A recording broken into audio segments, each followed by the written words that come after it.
And this is the Fun and Garden Show on Radio St. George 100.3.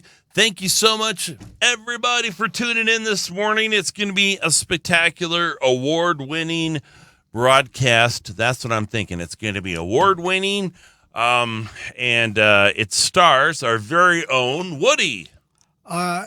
Are you talking about our program? Yeah. Award-winning? Award-winning. Oh, my word. And I still haven't discovered... Oscar, Emmy. I don't know. One of those. The Grand Poopah Award? Probably. But no, this is high-quality broadcasting. Oh, I know. High-quality broadcasting from the beautiful campus of Dixie State University. We want to thank Sean Denovan, who is over radio. He's a particularly sharp individual. Very sharp, and very kind. And here's the deal, Woody. I don't want to go into my past experience in broadcasting, but I worked for some big radio station to use the podcasting studio, which is brand new this year.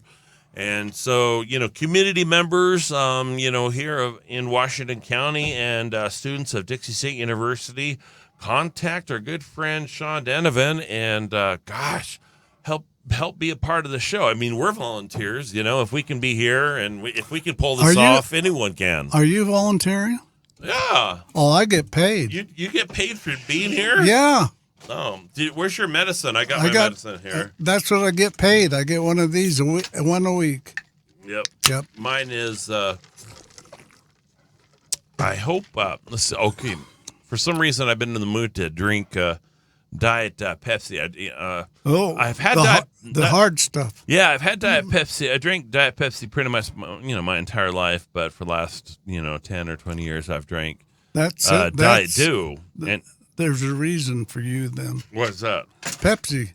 I love Pepsi. Oh, yeah. Well, it'll make you, extra strong? Yeah. Like spinach? Yeah, like spinach. Yeah. So, like you tear the can off and pour it down like Popeye did. You know what? When I pop these cans, it goes down like, it's in one guzzle. Yeah. Yep. I went crazy with the beer. It was a six. I did six. I did a 6-pack in 60 seconds. Yeah, funandgarden.com. So tell us about funandgarden.com, Woody. Well, we got Harvey's in charge of the website. He's our IT guy. And you got it. Folks, you have to go to funandgarden.com. See Harvey. We got him to pose he's for awesome. a picture. Yes, so drop by funandgarden.com and check out Harvey and ask us a question about gardening or if you have any gardening tips. And most importantly, in my opinion, Lanille, your wife, I hope she doesn't mind I used her real name. Uh-oh. I think that's fine. Okay. She has this fantastic chili sauce that she makes every year, and you posted her magical chili sauce. Yep, and we're going to put some more recipes on in the coming days because fall's the time of year when it's fun to cook. Yeah. Yeah. Well, before we jump into the show, I've noticed that you have a big thumb. You have a big thumb. You have a big bandage around your thumb. That's what I meant to spit out. Now, tell us what happened. Oh, I was moving a piece of crystal. I bought a crystal. It's a large flower with petals. Okay. And I bought it, I think, 5 years ago for our anniversary and gave it to my wife. It's Austrian crystal. And it's real heavy. And I was moving it to dust. Mm-hmm. And the petal that I had my thumb on broke off. And my thumb went down onto the area where it broke off from. And I got a nasty cut. It's enough that I should have gone and had it stitched, but I didn't. But it's starting. It's starting to heal now. You told me that before, and you told me that before we started the show off the air that you have that the cut actually went down to the bone. Yeah, that's not good, Woody. Well, that is not good. You should have gone to the hospital. When it happened, I thought I get cuts occasionally, and I thought, well, that'll heal up. The problem is that it's on the surface of the thumb, and you use that for everything. Well, And especially on your right hand. yeah. And in hindsight, if I had to do it over again, I would get it stitched. But Well, you should have got a stitch because as a young kid, I had a cut. I'll tell you about the cut here in a second. I cut my thumb, and I doubt I'll be able to. I doubt you'll be able to see it on the YouTube and the Facebook camera live or the Facebook Live camera. Oh, but let me just show it to you. I mean, you can see that that cut right there on my thumb. well, yeah, you know what? I'm going to have something just like that in the middle of my thumb. Woody, that cut happened when I was freaking 8 years old. How old am I now? Just decades later. Yeah. And when my skin becomes dry, it actually bleeds. Yeah. This is a cut, and you know how I got cut? It back in the day, back in the old days, the spam, the spam cans. I was opening up the spam can, and the spam can back in the day had this little metal key that you would twist it. Remember that? Yeah, I got you. And of course, I got cut by that. That was when I was 8 or 9 or something like that. And I never got a stitch, and to this day, it's affected me. Yeah. It scarred me for life, not only physically, but mentally. No, I'm just kidding. I don't know about mentally, but I'm worried about you. Are you? Yeah. Well, I don't know what to say. It's too late now. Well, what the heck? Once a injury has gone 24 hours, they won't stitch it Oh, yeah. because it won't heal. You should duct tape it. I've cut my My son was telling me that when he used to do flooring and they'd cut their fingers, Yeah. they'd pour super glue on them. Yeah. So okay. And he says it worked great, but he says, boy, you have never had anything sting like that in your life when you first pour it on. I can't imagine. Now, okay, so everyone knows I hoard cats, and Do you super glue them to each other? To each other, side by side. You could have chariot races like Ben-Hur with 4 of them Maybe. as a group. So there was one time that I opened up a can of cat food, and I cut my hand on that tin lid. Yeah. And I didn't have any money to go to the hospital. Well, I guess you could go to the ER. The ER never turns it down anyway. Well, yeah, maybe. But I did duct tape it. And duct tape did work. But Yeah. but I have a scar. I have a scar from that. Well, I have a question about duct tape. Yeah. Are the feathers on the outside of the tape or the inside of the tape on the sticky side? Where are the duck feathers at? That's some great comedy. Well. Okay. When I first came into the studio, your eyes were Half mast. Yeah, because I was worried that you were tired. And, But I'm going, man. oh, you are on fire. I know. Now, since we're talking about scars, can I brag about one more war wound? Oh boy, here we go. Okay, so I have all these war wounds, these cuts that I've been talking about, Yeah. and which I've been boring the audience about. But supposedly cuts and scars, Diggs chick or Diggs. Wait, hold on. Chicks dig scars. Guys with scars. That's what I meant to say. It's a come on for the girls. The ladies love guys that have scars. So, hey, baby, I have scars. What about getting one that goes right down your face? Maybe. Yeah. I'm wondering how many women I can attract with that. Yeah, that would, have it kind of, they take a big flap of skin and put over your face. Yeah, that could look bad. So my last scar I'll share with the audience, when I was working at Arby's in Cedar City, of course they told everyone, don't touch the blade. Don't touch the blade. Well, guess what I did? You touch the blade. Yep. And they're sharp. Oh, yes. That's this guy right here. Well, you can't see it, so anyway. All right. Hey, we're doing a fun and garden show, and we're completely off topic because Because you're going wacko. You're like whack-a-mole. Huh. I'm just letting you go. Oh, Over okay. you go.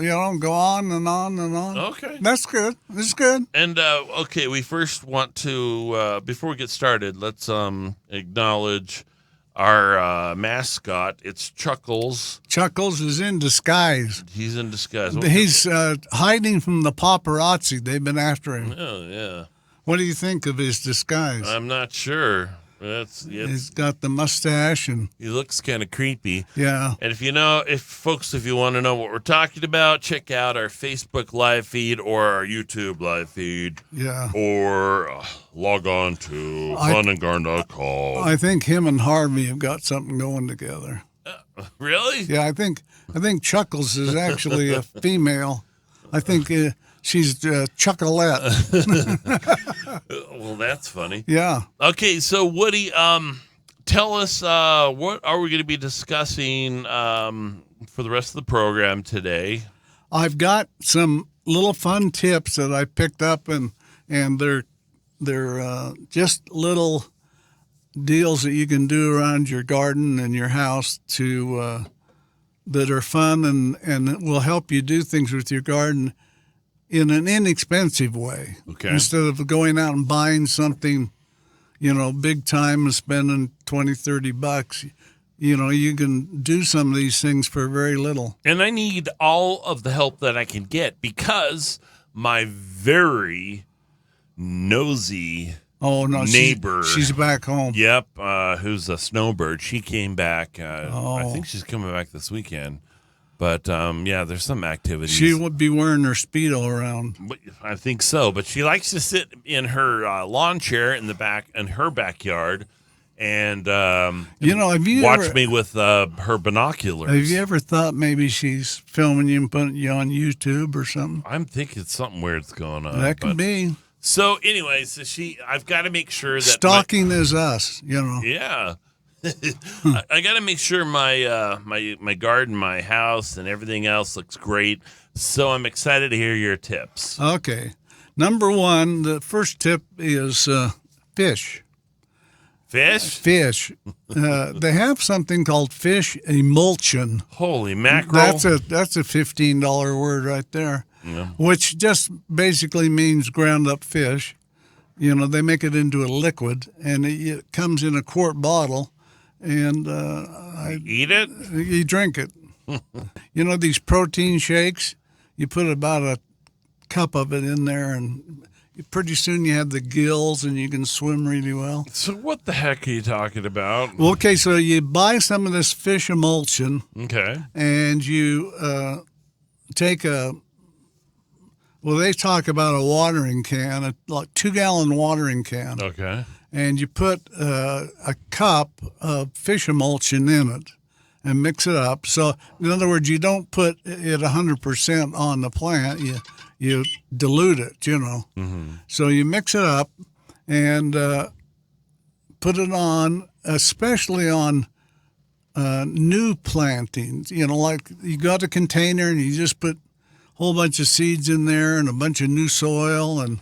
Oh, I think you meant planting. No, new. Because new. I know that you built those special walls because Yeah. you like you're not only into gardening but you're into nude gardening. Yeah. But that's what you weren't. Well, I referring wear to. my Speedo though. Okay. I'm never totally Because nude. a lot of people don't know that there's a lot of groups around the United States and around the country and around the world where people that's all they do. They plant gardening. They plant fruits and vegetables. I think that the plants are nude. I don't think the gardeners are, Artie. Okay. Oh, okay.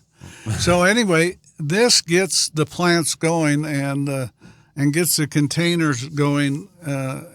What it does is the fish emulsion has a bunch of micro bacteria and things in there very beneficial to plants and to seeds germinating. So this is liquid form. Yeah. Can you use one of those sprayers like has the pump handle? You could. Yeah, you could. I don't know exactly what the mixture would be.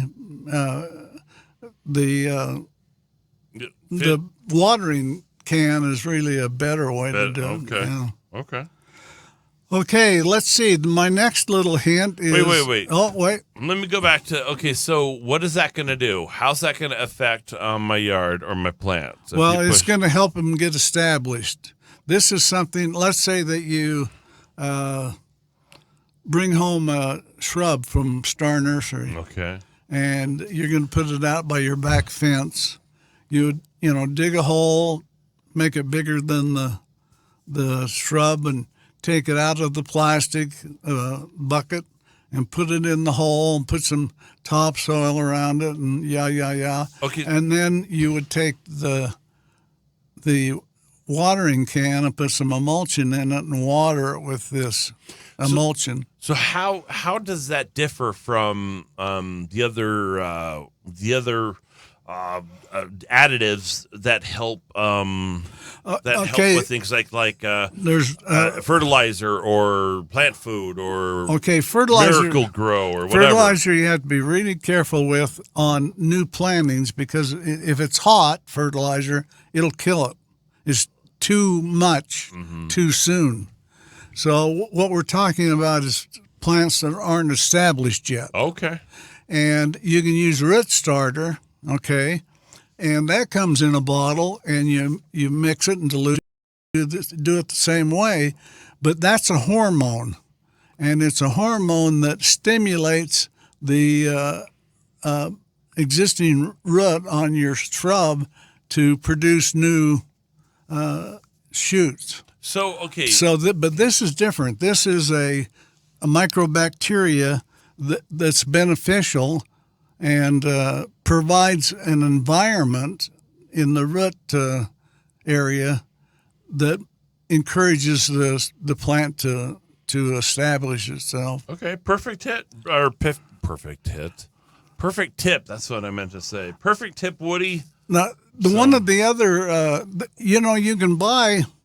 They have envelopes if you go to a Star or one of these places, and there's actually a company that sells envelopes of this microbacteria stuff. Now, how much is that? Pretty pricey? That sounds like that would be a pretty pricey thing. The envelope I'm thinking of is probably 3 or 4 ounces, and it's probably $10.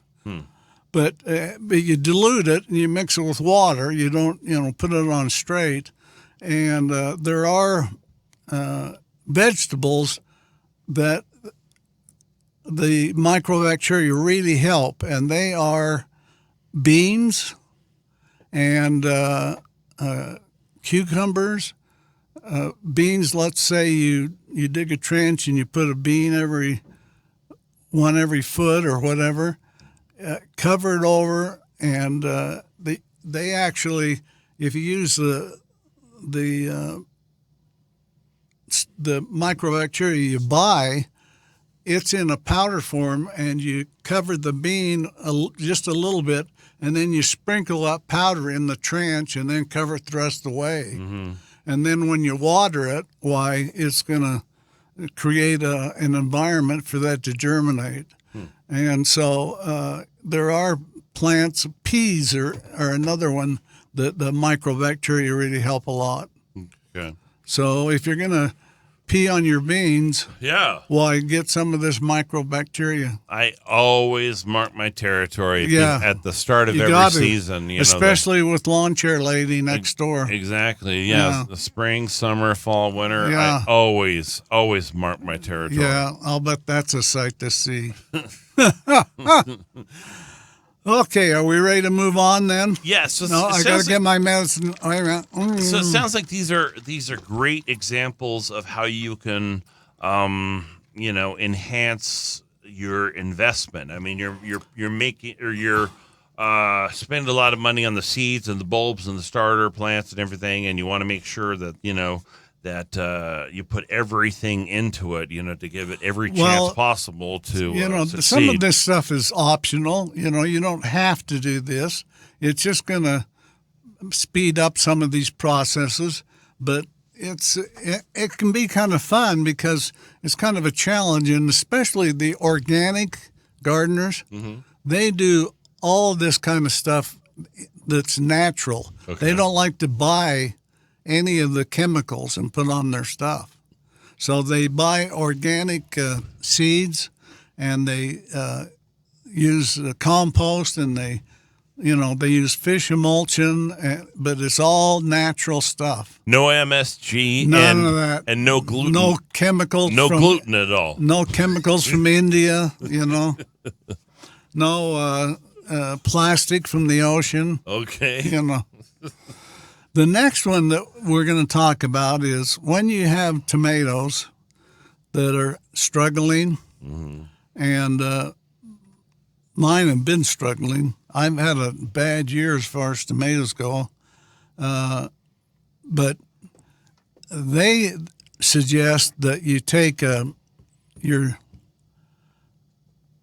container and fill it full of water, and put in, guess what? Compost. Well, tomato seeds. Egg shells. Yeah. Well, you're not too far away. Aspirin. Really? Yeah.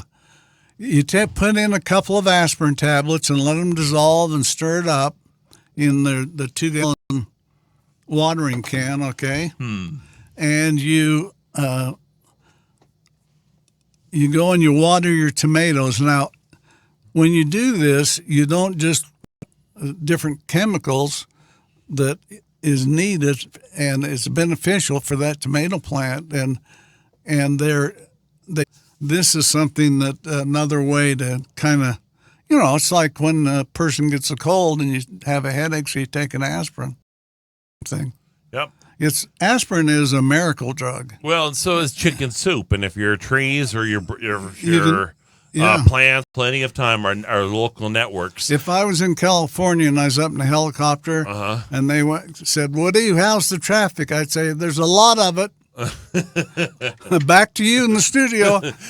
Now, okay, so this last weekend was in 2008, so it's been a good 10 years. There's almost 1 million more people since you were there. I know!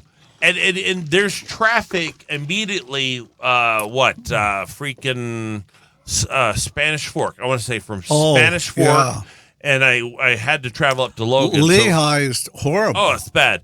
And they're making some kind of an on-ramp thing, a new on-ramp overpass thing. So that was interesting. But, so there was nonstop traffic from Spanish Fork clear up to, I have some traffic, but nothing like they have. Yeah, well, so I live in Washington Fields. And, to turn left on Mall Drive onto River Road, there, by that in Salt Lake City. So we're pretty darn lucky. Yeah, we are. We really are. Well, you know what? I guess coast to coast and all the ships at sea. So we want to thank our syndicates. And our ships at sea. Yep, we want to thank them for carrying our award-winning program. And east of the Rockies, you can call 435-879-4100. West of the Rockies, call 435-879-4100. And our wild card. Okay. Shall we go right back at it?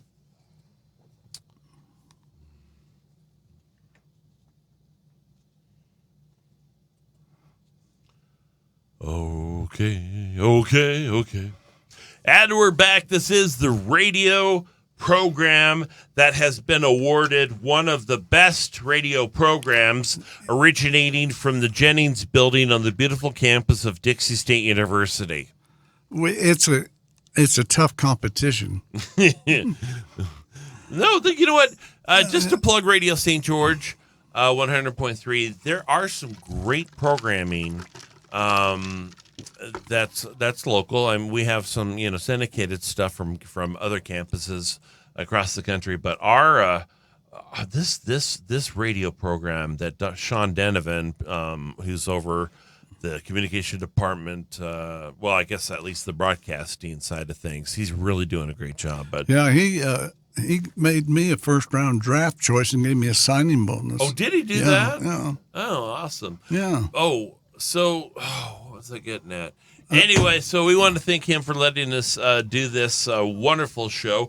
And, of course, you can call us at any time, 435-879-4100.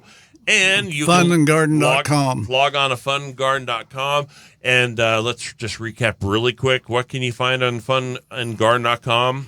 You can find a website. Okay. And Harvey. And podcast. And Chuckles. And our past shows. And you can link over to Facebook and to YouTube. Dial somebody and talk to them. And you bet. And ask Harvey questions. Yeah. Get recipes and talk about your experiences in gardening. Because, what's your gardening tips? This is your show. We're here just, kind of scooting things along, but we'd love you to participate. The next item I want to talk to you about is what to do with your bananas. Okay. Yeah. So this is kind of a neat little thing. And you take, if you're going to eat a banana, you peel it, right? I hope you peel it. Oh, how?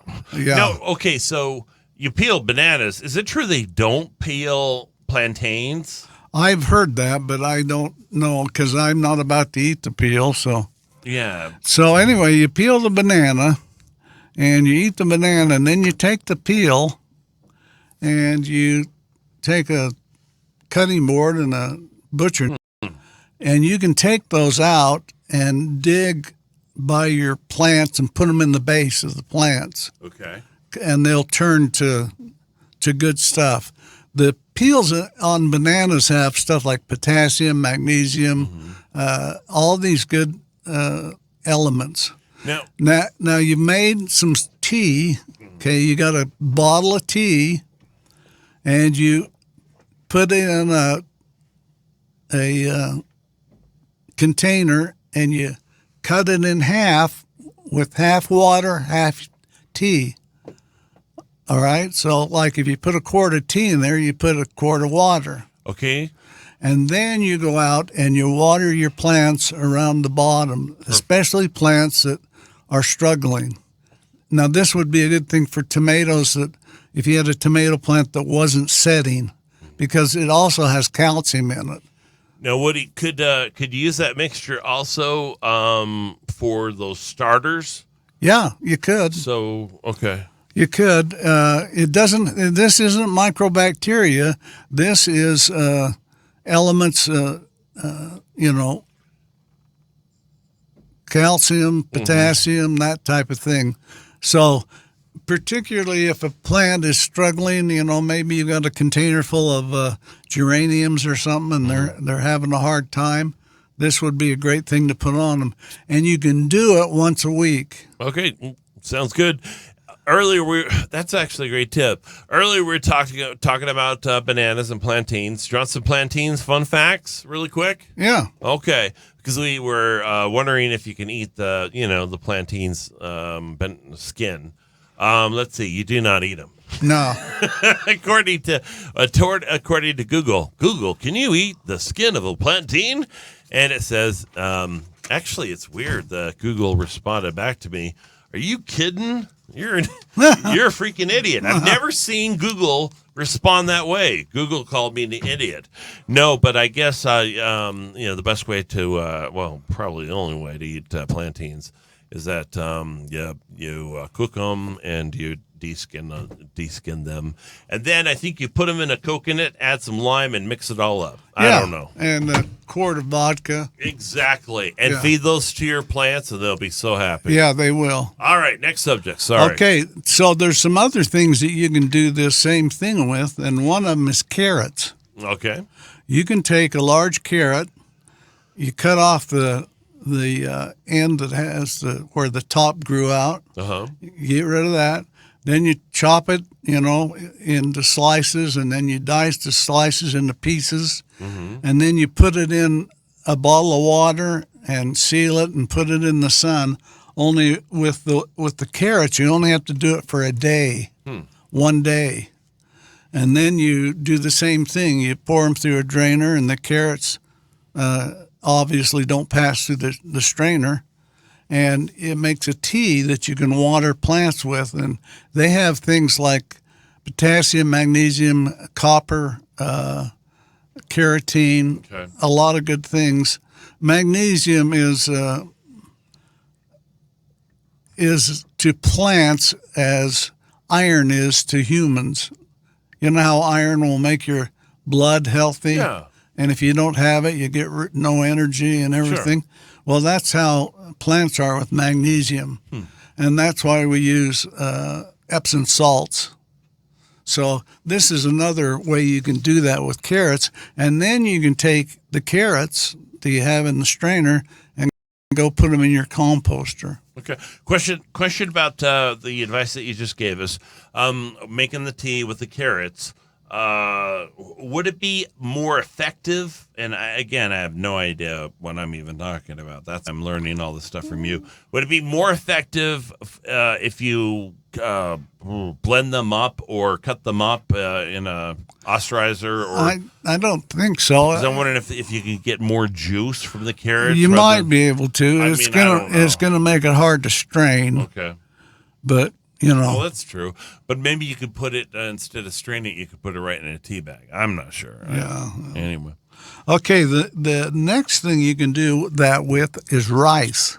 Okay. You can take rice and put it in a bowl and pour water on it and put a plate over it for a couple of days and let it sit. Mm-hmm. And then separate the liquid from the rice. Mm-hmm.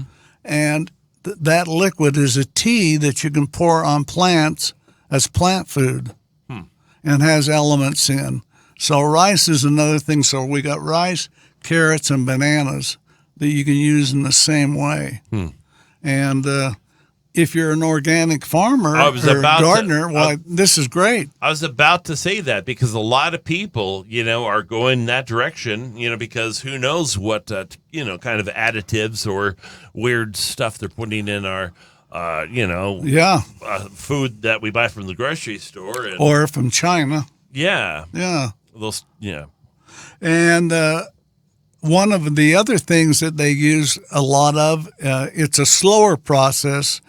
The tea, what's really good about it is it's a liquid and it goes right down to the roots of the plant. Mm-hmm. So you almost get an immediate effect. One of the other things you can use are eggshells.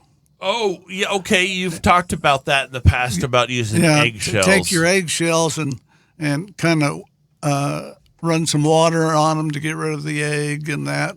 And take the eggshell and let it dry. Put it on a cutting board and roll it with a rolling pin. Okay. And it will break the eggshells into little teeny pieces. The smaller, the better. You can osterize them in the blender, dry. You don't put water in them. Just osterize them. Now tell us the benefits of that, because my dad did that. Okay, they have that eggshell is 100% calcium. So if you go out and put it around your tomato plants at the bottom, as it dissolves, it's feeding the plant calcium, and tomatoes need calcium to set. And so it works really well for that. Another thing that eggshells will do is if you have a problem with snails, they won't go over eggshells because the eggshell cuts their little body when they travel over it. Wow. And it'll kill the snail. Huh. So that's a good thing. Really? Yeah. We don't like snails. Well, you should, oh, wow. That's pretty So wild. eggshells, and eggshells are a good thing to put in your composter. Okay. And another thing that works the same way are coffee grounds. Yeah. Yeah. And they're beneficial. Does it have to be a certain brand like Folgers or Maxwell House, it has to be the Woody brand of coffee. Postum. Yeah, it comes That's from, what you're talking about. Postum. It comes from Istanbul. No, that's your Mormon coffee is Postum. Yeah, Postum. What is Postum? It's a hot drink made from herbs. And it's supposed to taste like coffee? Well, it doesn't taste like coffee too much. It's, but it's something you can do and not have the caffeine. Yeah, I love. So coffee grounds are one of the things that you can. Okay. They work really well in your composter. And I'm telling you all this stuff because we're going to talk about composting in a minute. Okay. Another little tip is vinegar. You can take vinegar, like the gallon you buy, Okay. and the apple cider vinegar. Now that's a little bit more expensive. So Yeah, we're talking about it one or doesn't the matter. other. It doesn't matter. Oh, it doesn't? Okay. And you take a spray bottle that you buy, like at the dollar store for $1. Yeah, yeah. It's got a little spray head on it, and put half water and half vinegar in it. Okay? And then you take it outside, and you know where the little plants are growing up through your driveway? Yeah. You spray the plants with the vinegar, and you do it at the hot time of the day, and the vinegar will kill the plant. That's a natural way. Oh, that's Instead of buying the herbicide, you can use that. That's right. I have heard of how awesome and effective that is. Yeah, vinegar is an acid. Yeah. And it'll kill the plant. And I like how the whole theme of today's show is just doing things naturally, because who knows what chemicals that you're spraying on with weed killers and all that. Yeah, so. and maybe you can't get them your chemicals, or maybe you don't want to use them, and these are alternatives. Because there's a time of the year like. Well, really, right now, like Walmart and a lot of these places have shut their garden centers down, and you can't go buy some of this stuff. So you have to kind of go to Plan B. Yeah. Good. Now I'm going to tell you about a really neat thing. Okay. It's called a worm tower. A worm tower. Tower, like in Lord of the Rings, the two towers, that kind of tower. Okay. And... you build one of those in the back of your house? Yeah, and you make it 400 feet high. Really? And you put worms in it. No kidding. Yeah. I heard that's a great way to breed worms, and then what you do... charge them rent. No, well, kind of. You put them in special containers, and you ship them off to people who buy them on eBay. Yeah. You can take a... Worms are really beneficial to your garden. Yeah. And this is a neat way to do and encourage that. And I'll tell you, you take a PVC, well, I don't know if it's PVC, but you take a bucket, like the buckets you buy at Home Depot. Yeah. And the kind of buckets I use, my wife uses Costco's laundry detergent. Okay. And it comes in a white bucket. And it's about maybe 14 inches high and, 18 inches across by maybe 10 inches. It's kind of a rectangle shape. And they're really good heavy-duty buckets. And when she's all done with them, she puts them out in the garage, so if I want to use them for different things. So rather than go and buy buckets at Lowe's or Home Depot, I use these other buckets. But yesterday... you take the buckets and you take a half-inch drill, okay, your cordless drill, and you drill holes all over in the bucket, in the bottom, in the sides, in the ends. Sure. And, maybe put a dozen holes in each side and that many in the bottom and so on. And then you go to your garden and you choose a spot that's vacant, dig a hole the size of the bucket, and what you want to do is have the bucket stick out about 2 inches on top. Okay. You put the bucket in the hole and then fill around it with the soil that you've dug out. Okay. All right. And you then take your hose and you sink the soil and water it and you so keep on. doing that, so you're building a tower that you refer to that we made fun yeah, of. they call it a tower, but this really isn't much of a tower. It's just a whole bunch of buckets stacked up. Yeah. So, okay, then, so you got this bucket and you got these holes. You take some banana peels, some eggshells, some coffee grinds, and you put in there.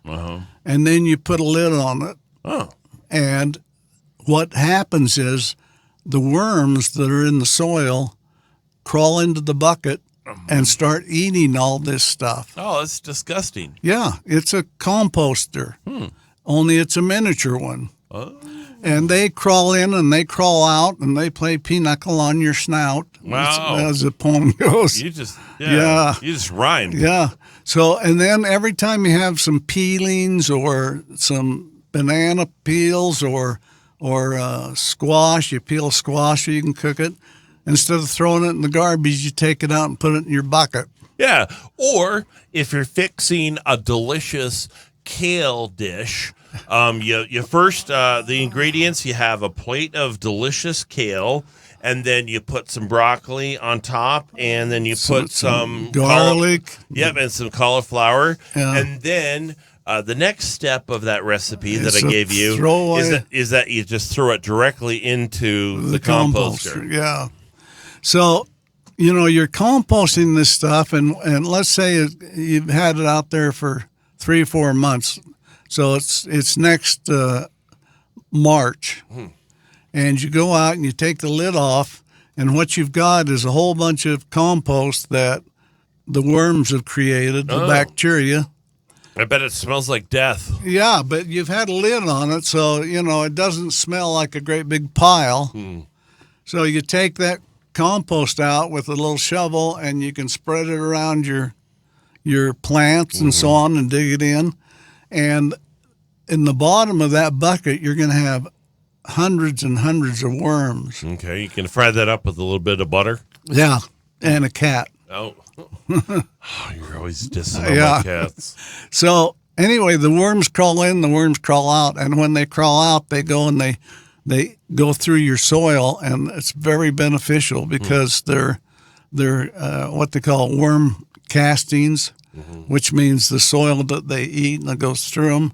When it comes out the other end, Worm poop. It's got poop in it, and it's really good for the soil. Worm poop. Yeah, night crawlers are really great for your soil. Huh. If you go fishing and you go buy a dozen night crawlers and you don't use them, come home and dig a hole in your garden and put them in there and cover them. Because, sooner or later you're going to have a lot of night crawlers, and that's beneficial. Okay, cool. So Good advice. Anyway, I put in 2 of these buckets yesterday, and I'll report back on how they work and how they, I've got to get some eggshells and some different things. And my wife said I couldn't crack a dozen eggs just to take the shells. Oh, really? Yeah. Well, you should have had her make an omelet. Or... So I thought, I'd send her to the store and she wouldn't know, and then I'd do it. But so I'm going to be putting a lot of stuff in these buckets, and we're going to try it. So that's great. Keep us posted. Yeah, that's going to be neat, huh? That'd be a fun thing to talk about and update our wonderful listening audience on. So yeah. I have another item. Okay. And it comes under the same thing as the tea you make with the rice and the banana and the carrots. All right. And this is the outside of an onion. Oh. You're going to peel an onion, and it's yellow, and it's got the skin. And sometimes the sprout. And so you cut it on each end, and then you peel the skin off, and you usually throw it away into the garbage. Take that skin and put it aside, and take a cutting board and dice it up, and take that skin out and dig it around your plants. Now you wouldn't use those. You would use so we're talking about the fact that you're using the skin, not the actual onion, right? Because I would go ahead. You go ahead and use the onion for what you're going to use it for, but you take the skin that has a lot of nutrition in it, and you go put it in around your plants. And again, here's a natural way to fertilize and to make the plant healthy. Now, okay. I have a dumb question. Could you do that with potatoes as well? Because I unfortunately always forget about my potatoes, sack of potatoes in the, in my cupboard. And, and I'm just wondering, instead of throwing them away, I'm wondering if I can use that, or should I just put that in my composter, or the potatoes? They would be good for your composter. I'd cut them up, not diced, but I'd cut them up. I was just kind of wondering about that. Yeah. Because I threw away a large bag that, I forgot about. And you know what reminded me that I had potatoes in my closet, in my pantry? What? The smell. Oh, I thought you were going to say the cats. When your cat walks by and he faints because he walked by the closet, then you know you got a problem. Yeah, exactly. Because if you open that, there might be a body in there. What other tips do you have? I was going to talk to you about growing sweet potatoes. Okay. Do you like sweet potatoes? You know what? Actually, I do. And I'm a really good cook. And off the air, I told you about my wonderful stepsister in Logan. I go up and help, cook a full-fledged Thanksgiving dinner and Christmas dinner. I'm a darn good cook. And, of course, that's the only time I eat yams. They're really good, and they're really good for you. So what's the difference between yams and sweet potatoes? Same thing? Well, what the heck? There's a little difference, but I wouldn't, to taste them, I wouldn't be able to tell you. But, they're serving sweet potato fries. All over the place. Costco has bags of frozen sweet potato fries. I saw that the other day, yeah. And, like, if you go to the Texas Roadhouse, they have a sweet potato they'll bring you to your table and they put butter and cinnamon on it. And some sugar. I had that. It's a side dish. And we're not talking about the fries. We're talking about the side dish. Yeah, it's a baked sweet potato. That was the most amazing thing I've tasted. Yeah.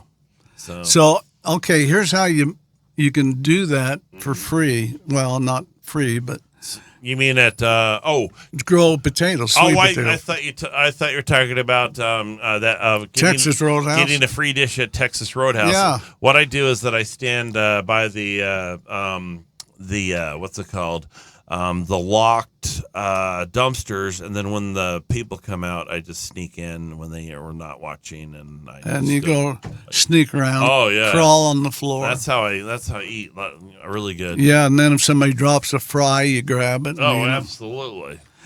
You take the sweet potato and you take a dowel. Do you know what a dowel is? A rod. Yeah. Okay. Okay, and push it through the sweet potato from side to side, about 3/4 of the way up the potato. All right. So if the potato's 6 inches long, go up maybe 5 or 4 and push the rod through. And then you put it up in a Euro machine, and then you just cut off slices. Yeah. Then you take the sweet potato and you take a glass of water. Okay. You fill the glass about half full, and you put the sweet potato in the water, and the rod holds it out of the water and lets only about half of it go down in the water. So that's softening it. Is that what you're getting at, or what? No. And you let that sit for about 4 or 5 days, and you go back, and what's happened is, if you look in the water, you have all kinds of white roots that are starting to take over and send roots out. And up on top, it'll sprout a shoot of leaves. And you'll have 5 or 6 of them. Okay? Okay. So then you wait another 10 or 12 days, and you let that thing sit there. If the water evaporates, you put a little bit more in. Don't let it dry out. And at the end of 15 days or so, you're going to have a root system about 6 inches long. Really? On that potato. And on the top, you're going to have sprouts that are maybe 2 feet high. Wow. Yeah. Now, there's several things you can do. You take that potato out and drink the water, and you'll die. No, don't drink the water. Throw it away. And then you take the sprouts that come off the top of the potato, and you take a knife and you cut them off of the potato, but you do it in such a way that there's a little teeny bit of the potato that goes with it. Okay, so you don't cut it cleanly off. You cut it so you get a little nick of the potato. Okay. All right? And you take those sprouts then, and you take about a foot of them and cut the rest off. Okay. And you take the sprouts and you put it in a glass of water. Okay. And in a week or so, all those sprouts will have sent out roots. They'll have white roots on them. Okay. And you can take those sprouts with the roots on and plant them in the soil. And you have sweet potato plants, and in however months it takes to grow sweet potato, you'll have sweet potatoes in there. Oh. And also, I think that you can take the bottom of that potato that's got the root system on, cube it up, and leave some of the roots on those pieces and plant those, and they'll turn into a sweet potato plant. And that would be absolutely perfect for the upcoming holidays. Yeah. You know? Yeah. And you know what? If you have kids or grandkids, they love doing that kind of stuff. And they'll come over every time they'll come over. They'll run to see the sweet potato and what's happening with it and so on and so forth. And they go crazy over the marshmallows. And next week's show, you're gonna teach us how to make how to grow marshmallows. I am going to teach you how to eat marshmallows.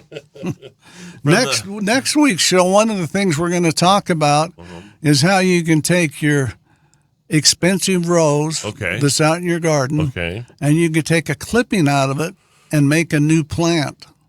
Grow a new plant that you can plant, and next year you'll have 2 roses. Oh, that's great. And so you can maybe you have your favorite rose, and we're going to tell you how to take a clipping about 6 inches long. And what additives.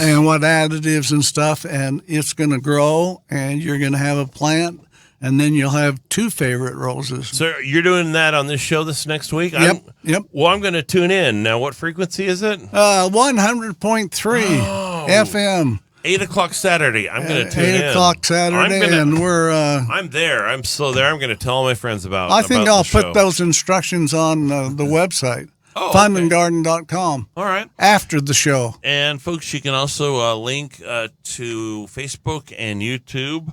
And we have... You can link to Artie.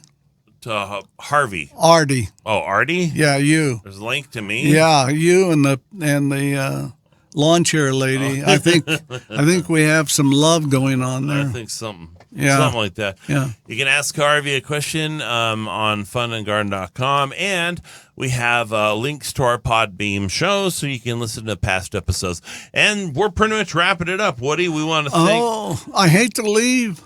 Well, we want to thank Sean Denton. Can't we stay and do another program? Well, I was thinking we could do this for 24 hours. Trying to do a 24-hour shift? Yeah, that'd be fun, wouldn't it? Absolutely. They'd come and get us and take us away, and wrap us up in those white coats. Exactly. I want to thank Sean Denovan. We want to thank everybody in the ward for listening to our broadcast. I'd like to thank all my relatives that I pay every week to listen to it. I love my mom and dad, and I'm grateful for everyone. And all my math teachers and Sunday school teachers. And please bless the food and pass the yams. Yeah.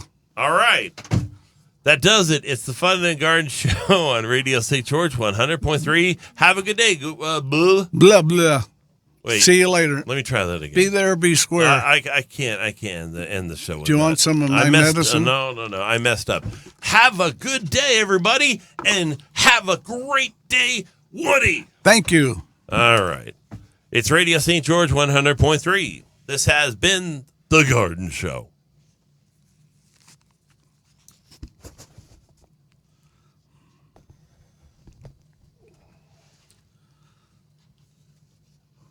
Now, can we